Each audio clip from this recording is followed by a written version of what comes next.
Well, hello. This is Suzanne Hannafin with Acumen Executive Search, and I am with my lovely co-host, Tanis Morris. Good morning. And we are really excited today. This is our first time on Hiring for Good to have two guests because we're dealing with succession and transition. And as you all know, Hiring for Good is a podcast on leadership, best practices, and lessons learned. So I would love to spend 2 minutes and do a little introduction. We have Doug Lenhoff and son, Jonathan Lenhoff. And back in 2001, Doug started dibrokerWest as, within the insurance industry, but very niched and very nuanced. And we get to hear Doug's story today, but again, and it's succession and transition. But today they have over 6,000 independent agents working with you and represent all 50 states. Mm-hmm.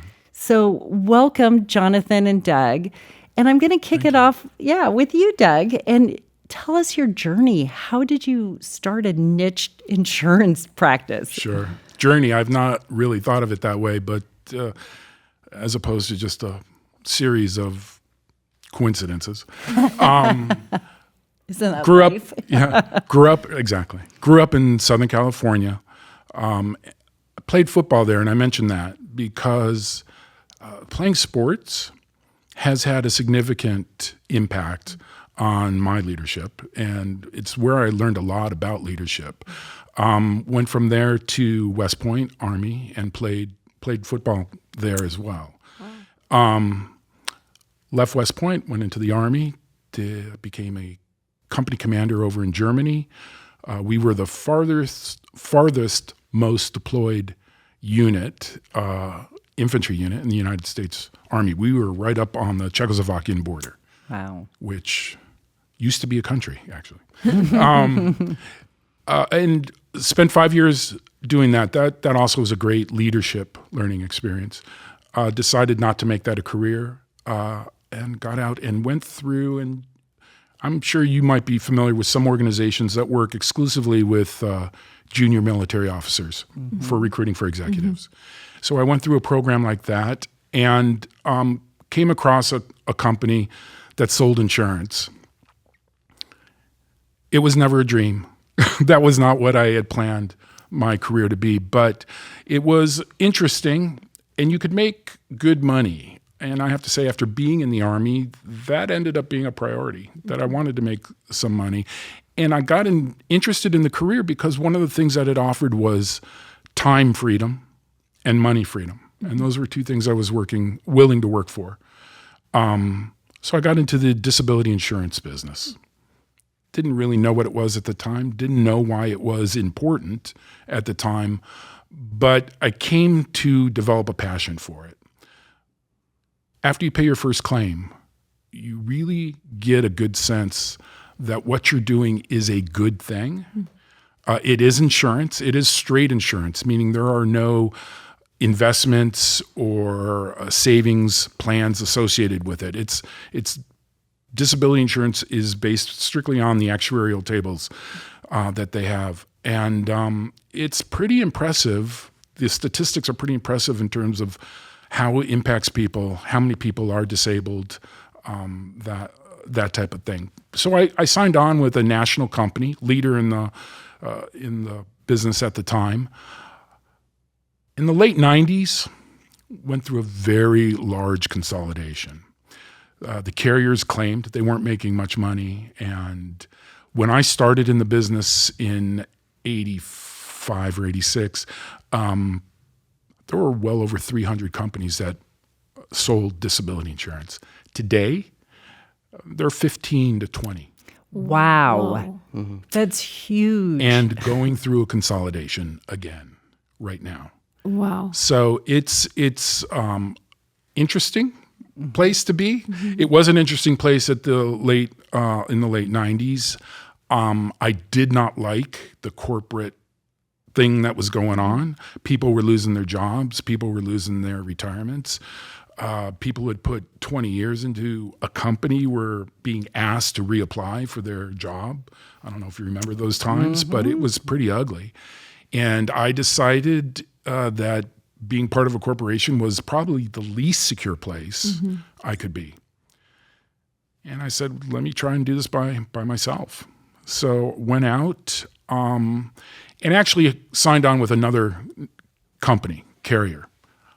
Our contracts were typically 3 years. Just about the second year, they fired me. Wow. Yeah. Here's a West Point graduate, an Army guy. Yeah. The production wasn't there, and I can't argue with them. It wasn't. But I thought I was doing a good job. I thought I was getting ahead of myself there, and but they didn't seem to think so. At about the same time, and it always works out this way, doesn't it? At about the same time, I did hit the big case. I developed, put together, and created a case that the industry had never seen before. And by a case, I mean writing a bunch of insurance on a whole group of people. And we did it in a way that hadn't been done before. We got a lot of pushback from people because of what we were doing. We were ignoring some of the actuarial tables. We were ignoring some of the underwriting stuff. It was very hard to get people interested in this, but we made a good argument that this was a group of people that if we were successful, it would lead to much more success, and that's what happened. And so I was able to take the money that I earned on that and start dibrokerWest. Yeah. And that led to us eventually hiring 7 or 8 reps independently around the country. That also was unique. We were the first independent brokerage to have independent reps. And I have to tell you, my friends in the business weren't really happy about it, that I now had somebody in their backyard. But I was an independent company. I wasn't working for anybody but myself. And so Portland's a nice market, but Seattle's a nice market too. Yeah. So is Denver and Los Angeles. And I mean, these are much bigger markets.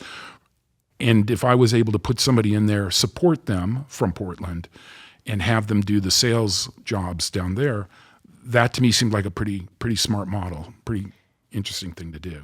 And forgive me for not just knowing, but I think for our audience too, could you clarify, was the company that you founded based on that same type of insurance that you'd done in your case? So DI broker stands for Disability Insurance Broker. Okay. Yeah. So Not it was very creative. But no, it's okay. So it's a specialty. So you had your first independent company that was just disability insurance. There only. At the time were life insurance brokerages where independent agents would go and get quotes from various companies. Not such a thing existed for disability insurance. Wow. Okay. I wasn't the only one to establish that. There were, I'm going to say 30 maybe offices. They were all people, and this is true. Suzanne, you have to help me. What was the name that they used to give companies where they would develop executives, but then those executives would all get stolen and taken to other companies? So they were Yeah. and all of these independent brokerages all came out of this corporate environment. These were all, we were all reps for different big carriers. Yeah. And when they kind of consolidated and destroyed those distribution systems, we were kind of left with, what are we going to do? Okay. Well, I know how to sell disability insurance, and and the issue with disability insurance is it is not something that most insurance agents focus on or have a specialty in. And so they need our information in order to do the right job. Absolutely.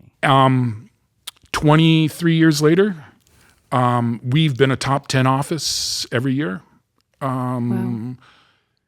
But right now is a very difficult time. Right now is a very similar time to the late 90s for my industry. Yeah. Lots of consolidation, people thinking they can buy this insurance off the internet, which they can, but are they doing it right? Yeah. No, I don't mean any I'm not throwing any shade here, But, if you go online and you want to make travel reservations, say to Disneyland, and you end up picking the wrong hotel, well, that's a problem. That's not good. But it's a much different thing than when you pick the wrong option on an insurance policy. Yeah. Yeah. You'll survive having a bad room. You may not survive not having the right options on your policy. And I'm trying to make that point to the carriers, because right now the carriers are looking to the internet as their solution to bad sales, poor sales. What's important to remember about insurance is it's not what happens today. It's what happens 5 years from now, because that's when your claims are going to start coming in on this. And we're at that point now where about 5 years ago, they initially started taking these applications off the internet. There used to be a requirement that you were face-to-face with the individual when you took an application. There was a reason for that. Right. I understand why we don't do that now. But again, I fear for the people who think that they're somehow getting over by eliminating an agent. And by the way, we're wholesalers. We're not retailers. So other insurance agents are our clients. Exactly. Yeah. You're not selling directly. And we're trying to give them the information to give to their clients. And again, it takes a license and you have to have some education about it. It shouldn't be something somebody just decides to go on the internet and buy that day. Yeah. It can be problematic. So I have a question for you, Jonathan. Your dad, Doug, spoke about not really having this passion and kind of falling into it and then finding out he's really doing some good and there's a business. Why did you get into this? He talked about his first claim that he ever saw. And it really does start with the first claim. I mean, I'll never forget the voice of the spouse that I was speaking to of the claimant who said, "Oh, this benefits for $8,000? That's it?" And I said, "That's $8,000 a month." And she said, "Oh my God." And it's small moments like that you hold with you in the conversations, but then remind you when you're talking to somebody in day one, but then not 5 years down the road when it happens, right? Where you say, this is why we had that conversation. And then the passion grows out of that. Disability insurance, protecting our one ability to earn everything to earn the income that pays for everything, right? It's the core of your financial plan. And so if we're not starting there, I have a fundamental issue with what are we doing with the plan? I know that everybody wants to go ahead and grow their fund and retire, but we have to remember we have to make it to retirement, right? And it's not necessarily the short-term disability that's going to jeopardize your financial ability to retire, but it's being disabled in the later years, right? That you don't have the time to be able to make up that income. Again, when I go meet with other insurance professionals, being young in the industry, it shocks me that I have to provide this as an idea. How do you not? I grew up in it. How do you not know? And so I have struggled getting over that, right? Like, how do you not know about disability insurance? You sell commercial insurance, right? Oh, well, the education's just never been there. And so if I'm not out there voicing and preaching the disability insurance gospel, right, there's something being missed. And so I see it as like this is my calling. Yeah. Right? Few people say that they grow up wanting to be an insurance producer. You will hear it in a room of insurance producers. There are plenty of people that will claim to fame that. But I can vividly remember standing in my best friend's backyard when we were children, and his mom asked us, "What do you want to be when you grow up?" And he said, "I want to be an NBA professional basketball player." And I said, "I want to work side by side with my dad." Not because I really understood what you did, but you took me to enough industry events, and one of the first industry events that we ever went to spoke about how insurance producers were superheroes. And so I would go to school and say, "My dad's a superhero, my dad's a superhero, my dad's a superhero." And they say, "What does he do?" And I would say, "He sells insurance." And you can imagine they go, "Oh." I said, "Well, it's the truth." I mean, because we've kind of been preparing for this, it's led me to think, how many policies have you been involved with? How many lives have you changed because they became disabled and then they had the income to pay for their mortgage, utilities, groceries, and savings, right? I mean, we want to talk about legacy. That's a legacy. I mean, that's single-handedly changing people's livelihood. And like disability insurance is something that like until you need it, you don't always understand the value. But when you see someone go through a tragedy that alters the trajectory of their life, and then it's like, thank goodness we had this. Like and then conversely, the people who don't have it, oftentimes it's really sobering and kind of just I've seen both sides, and when you have that friend who goes through something, 100%. you better bet you're investing in your disability insurance. And well, and your comments just display that one thing about disability that people don't recognize, that while the person who's disabled has the issue, it's everybody in their sphere around them that is affected by it. It's the spouse who has to help you out of bed or has to bathe you. And when I talk to people about disability insurance, they act as if, well, if I'm disabled, my spouse works, so we're okay. Let me understand that. You walk outside, you get hit by the UPS truck, and she gets up and goes to work the next morning. Yeah, it doesn't work like that. It doesn't happen like that. And to be prepared for that financially is difficult if you don't have coverage. If you're not insuring the thing that makes all other things possible. I have to smile when I listen to him talk, though, by the way, because I'm so proud that he's so far along versus where I was at his age. But honestly, if you don't insure that one thing, what's the point? What are you trying? What if you have a financial plan? That financial plan is based upon you being able to generate an income. So I take that away from you. Great plan, but what do you do now? What do you do Exactly. now? And to your point, people don't confront it. Yeah. People don't say, that I have to think about that. So I'm going to kind of go back. You said something in your introduction and journey that you've consciously set up a business practice that works with a lot of independent consultants or contractors. So they're 1099s. How do you lead and manage through that? Because you don't have control or sphere of control over them. The biggest issue that we have to deal with in this industry is bringing people into it. Yeah. How do you do that? How do you pay a commissioned salesperson who's not earning anything and get them to survive the 3 years is what we've determined, 3 years or so that it takes in order for you to build a block of business that's going to support you. We had to develop a model for it. It's expensive. And you have to, we've built this model based upon my experience. And my experience is you give somebody 2 years to do something in this marketplace, it's not enough time. We have a reputation of going with one company and then jumping to another company. And then that's brokerage. So it takes 2 years just before people are going to be comfortable doing business with you. Now it takes another year for you to get your message of, in addition to everything else you're doing, here's another question you need to ask, the disability question. Our industry is horrible about how we bring people in. 1 in 10 survive in our industry.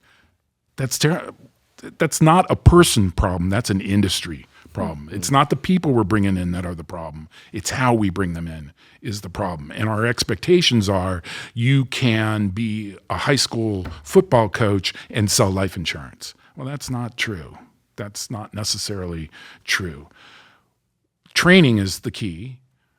And finding people who are sincerely interested in disability insurance is the key. You have to believe in this product.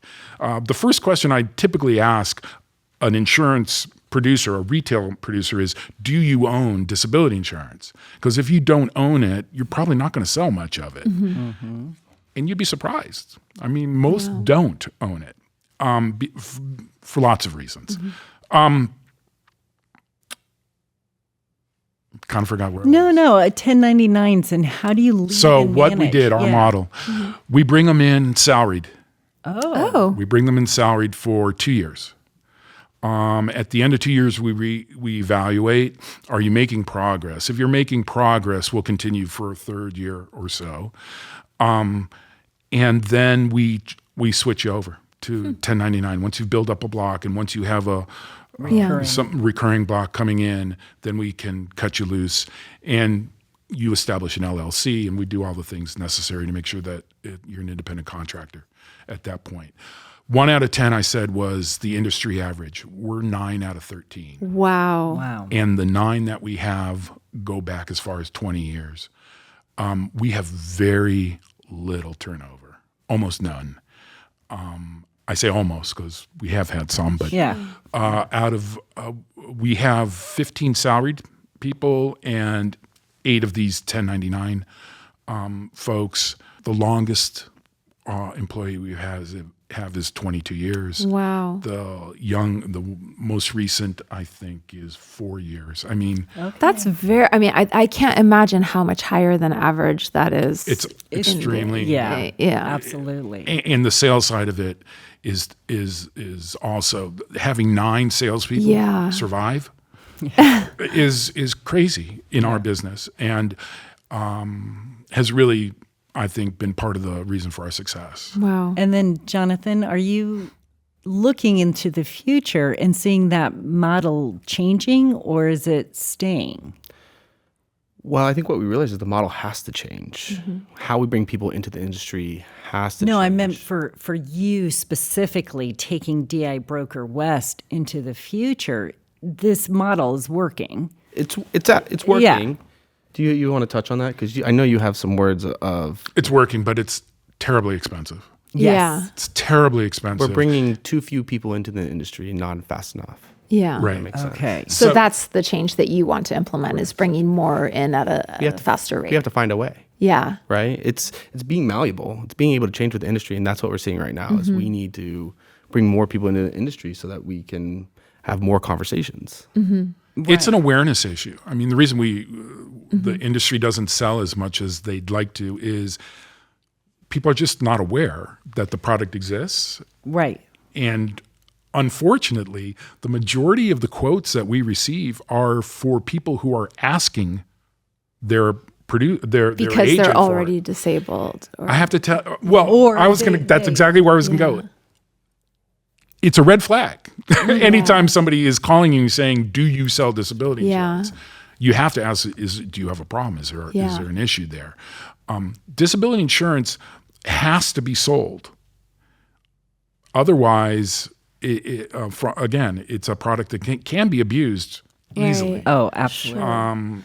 It covers everything, right? Right. Everything from mental and nervous kind of disorders and to back problems. Which is the largest claim that we have. But Does it cover things like cancers and MS? What's really great about disability insurance is it covers you for what you do. And when you can't do what you're doing, the way that you're doing it, you're considered disabled. Oh, interesting. If you lost your voice, for example, and couldn't do these podcasts, and these podcasts are an important part of what you do, yeah. Sure. you'd be considered totally disabled under many policies. Wow.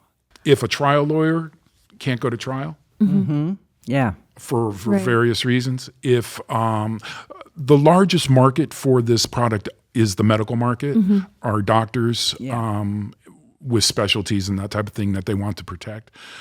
My argument is anybody who gets up and goes to work in the morning, who has bills to pay, you need to protect what you're earning. Yeah. And I believe that, like, if you are then rendered disabled, you aren't able to go to work for a certain amount of time, then there's a lump sum payout often, right? It's- that's something. Again, this is why why going To an advisor. Yes, the internet. Yes, that's exactly. why Most going important. to Well, that's what my policy going- does, I believe. Yeah, I have going it. to an advisor Yeah. is really important because they can talk about what is it specific to you that we need to be able to ensure. cover. So I'm going to bring this back to this transition and succession, because again, we had a guest recording previously who specializes in coaching and working with Gen 1 to Gen 2 in family businesses. And again, you saying, I'm going to work for my dad. So there is that passion, because he talked about so many times Gen 2 doesn't have the same passion or desire. They kind of feel obligated. But as a business owner, that's hard to let go. Kind of walk us through that piece of everything. Yeah. It is hard to let go, but that's ego. That's all ego. There comes a time when you just get up and you say, I'm tired. And I have to do something about that. What's important about our story is that we planned for that. We planned really, really well. The first hurdle to overcome was to ensure that this was Jonathan's plan, not my plan. That this was his idea, not my idea. I wanted him to be in the business, but I had to make sure that he wasn't in the business for me. He was in the business for him. Do you have other children? I do. And are they in the business as well? No. Okay. I have a daughter who's a public defender. Okay. She's very happy doing that. Yeah. So getting over that first hurdle was the first thing to convince me that I could pass it on to him, that this was something that he wanted to do. Technically, John's had every position by design, every position in the company. He's been the receptionist, he's been the quote person, he's been everybody, the case manager. So again, that was by design, because there was a time when I could do everything. I could quote, I could run all the machines, but I couldn't do that anymore. So he does know how to do everything. That was really important. But the more important thing was, is this something you want to do? And when we got over that, so we had a plan. And I have a gentleman who is our senior rep, who I brought on, who was the first guy I brought on. He's about 12 years younger than me. So, and our plan was he will fill the gap while John was developing, and then John would take over from him. That was the plan. But as Mike Tyson says, everybody has a plan till you get hit in the mouth. Yeah. And he got sick. And we didn't anticipate it. I mean, seriously ill. And out went that plan. Yeah. Sometimes you just got to be thrown into the middle of it. And that's what happened with John. I mean, we had a plan, we were following the plan, and it fell apart, so we had to go plan B. And John was plan B, and he has stepped up and done some of those things that you were asking about. How do I get those 8 other guys to follow along with what we do? It is important to remember we taught them the business. Yeah. I want to. Oh, I'm sorry, John. Go ahead, please. Well, I just wanted to add to what you're saying is also what's so important is that you've set up this executive team in such a way that my confidence in stepping into the role, anything that I lack, I know that they pick up. And I'm not scared one way, shape, or form that Cindy or Scott Gray or Scott Fowler can't handle something or advise in some way, right? And so even though I've done just about everything within the organization, it's their expertise that I really get a sense of comfort And confidence. and confidence moving into a position like this. Absolutely. So I think it's really interesting. I've been reflecting while you're talking about your business. We had a guest Suzanne alluded to earlier who had kind of discussed like one of the most fundamental aspects that leads to success for any organization is really being clear on the values. And it sounds like you not only, gave your son the experience to work at all these levels, but I would imagine it sounds like you're holding some shared values. So do you mind speaking to what those values are? Let me jump in first and share that our office is of the utmost importance. The people who work with us, they come before everything else. Correct me if I'm wrong. But I think that not only we understand that, but our reps understand that. And they see the change that their sales have in our community, right? And so we're going to do everything that we possibly can in order to keep our family, for lack of a better word, as happy and healthy as possible. We've not only have we been hit in the face in succession planning, but we've had other individuals in our office who have had family illnesses that have been able to take 9 months and go care for their family, but still work full time, right? And then we're able to welcome them back. I mean, that's not something that large corporations can do, right? And because we're small, we're able to be malleable. Well, I think large corporations could do it. I just don't know that they have the same level of commitment, frankly, to their employees. I know you want to ask it at the end of the session, but I mean, that's what Hire for Good is all about. Absolutely. I mean, we're in. When we say, will you work for us or with us, we're in 100%. 100%. So you have some problems, you have some issues that come down the line. We don't turn our backs to you at that point, which is one reason why we've had such little turnover, I think, is people get that we're in not just for their work, but for them. Well, you invested 2 years in salary for 2+ years. We don't have any managers. Everybody's a doer in a small company. We may hire you as a support person for something, but I can guarantee you there are 4 or 5 other things that we're going to ask you to do that probably weren't necessarily what you thought your job was going to be. Everybody has to do a little bit more than what the job description would say. And I don't know if that gets me in trouble or not, but we need doers. We don't need people who have to be managed. Now, having said that, we do manage everybody. We've set up an executive team, and we did that once this other gentleman got sick. We figured, wow, we should really have the decision dispersed a little bit amongst the people who are really doing the work. And that's what John was referring to. And so we feel we can handle almost anything now. When we have that group, that group of 5, that the communication is excellent. You talk about values, communication, you can't have enough of it. I think our most important value, though, the one thing we brought, we won't bend on is our integrity. Yeah. It's not a light switch you turn on and off. And in our industry, unfortunately, it is for some people. But that's the most important thing. We do what we say we're going to do when we say we're going to do it. And everything else will take care of itself. Well, and I love that even on your website, you talk about when you call, a human's picking up the phone. Right.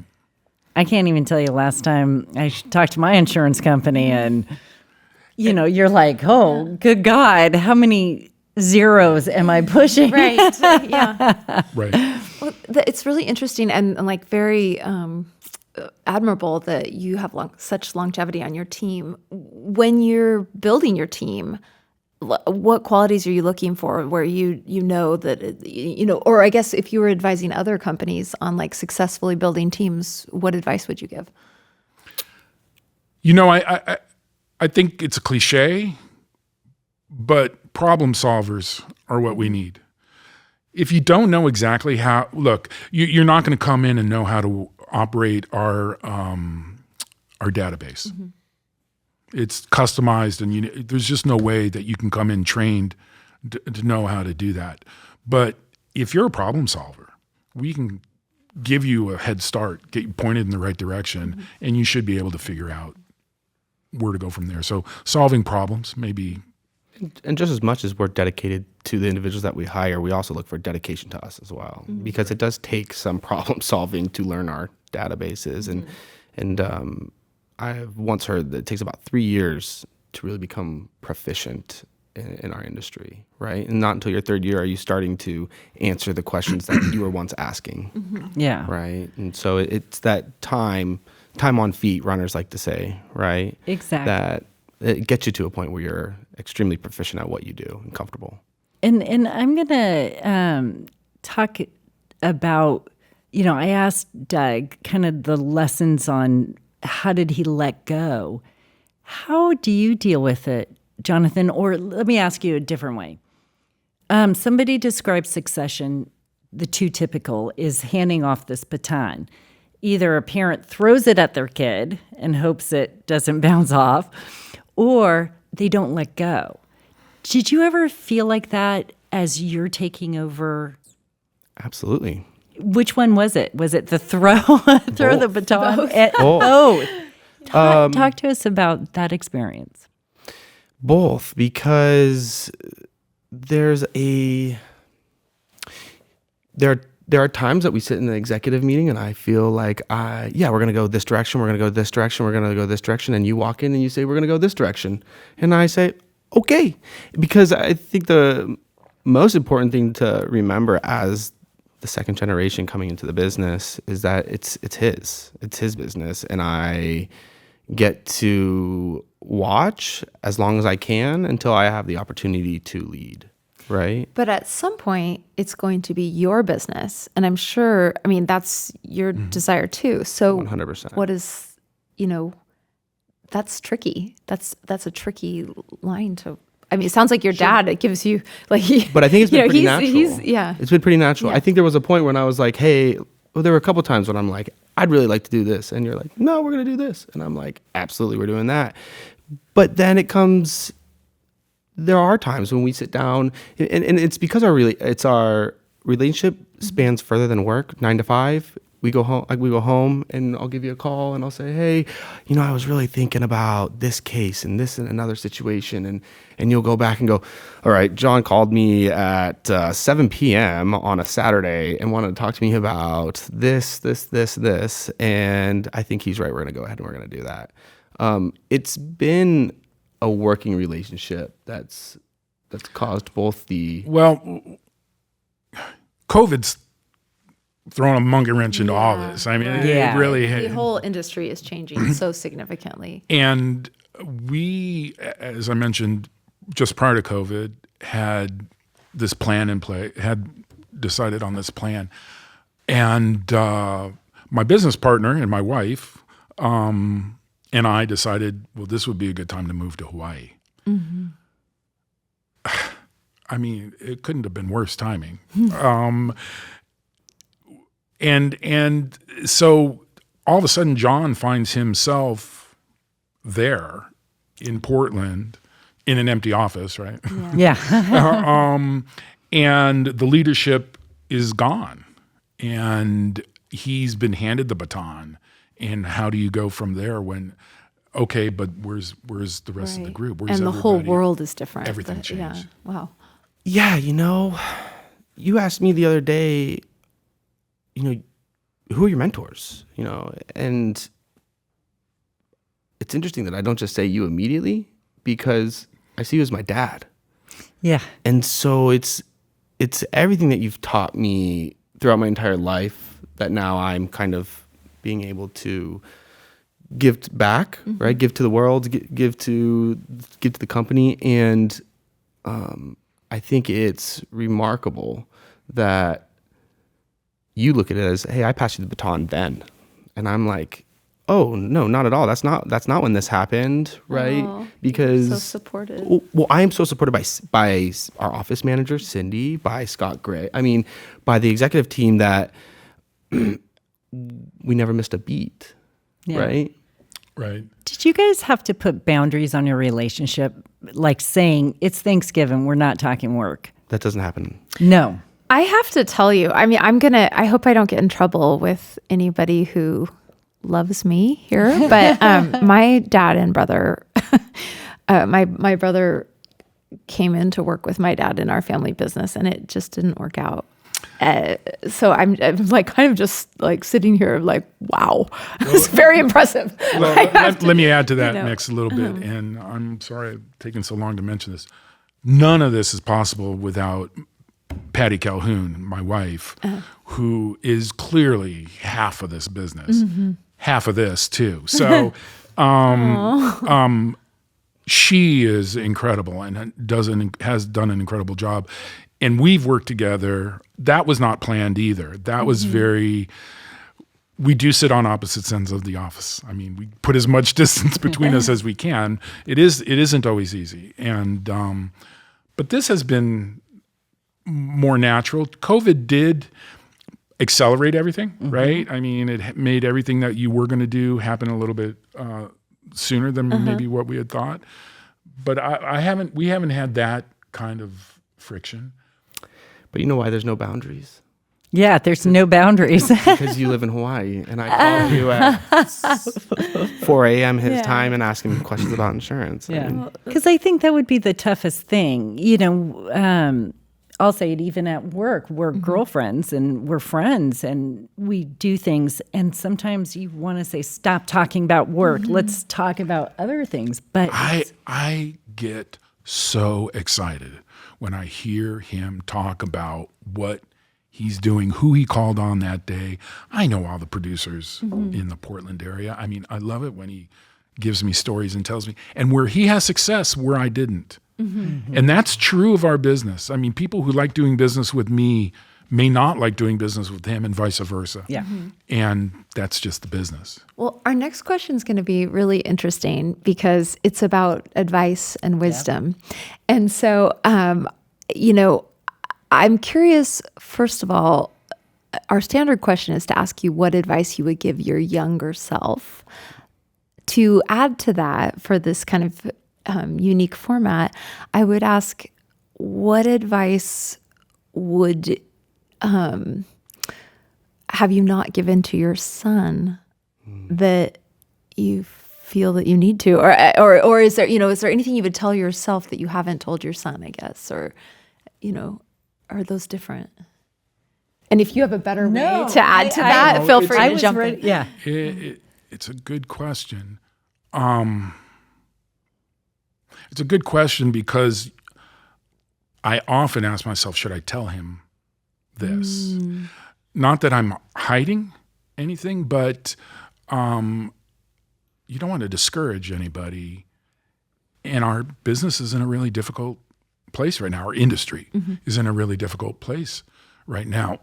And is it an industry I would want to get into going forward? Because it's 180 degrees different than it was. I was telling John, when I was his age doing what he was doing, I would walk in the morning, there would be a stack of 10 proposals, and I would pick 5 of them and go on a milk run, right? And I'd go and deliver these proposals to the different agents and discuss what a great sales opportunity for me to get in front of people. That doesn't exist anymore. If we don't have a proposal back to somebody in less than 24 hours, I mean, we're not competitive. We're not. So there, all that opportunity also to meet with these producers is also gone. Today, none of that exists. I think my advice that I haven't given would be